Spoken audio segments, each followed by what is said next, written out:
नमस्कार दोस्तों, मेरा नाम राधिका है। मैं कानपुर से हूँ और आप लोगों को गीत सुनाने जा रही हूँ। आप लोगों को जैसा लगे उसे कमेंट में ज़रूर बताना और लाइक करना, सब्सक्राइब करना और शेयर करना और ढेर सारा प्यार देना आपको। थैंक यू दोस्तों। जब से दहेजवा का, जब से दहेजवा का भइल अत्याचार हो, दुआरवा पे गाड़ी मांगे, दुआरवा पे गाड़ी मांगे। जीजा हमार हो, दुआरवा पे गाड़ी मांगे।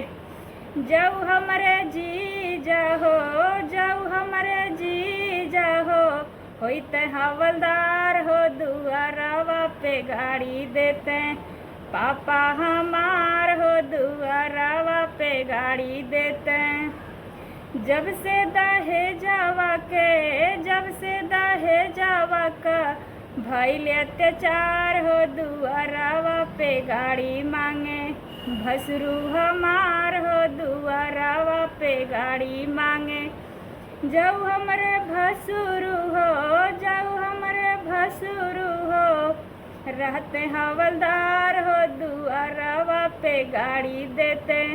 भैया हमार हो, दुआरवा पे गाड़ी देते। जब से दहेजवा के, जब से दहेजवा के भइल अत्याचार हो, दुआरवा पे गाड़ी मांगे। समधी बदमाश हो, दुआरवा पे गाड़ी मांगे।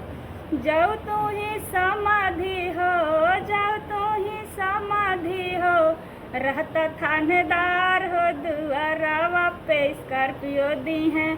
बाबा हमार हो, दुआरवा पे स्कॉर्पियो दी हैं। बाबा हमार हो, दुआरवा पे स्कॉर्पियो दी हैं। जब से दहेजवा का, जब से दहेजवा का भइल अत्याचार हो, दुआरवा पे गाड़ी मांगे।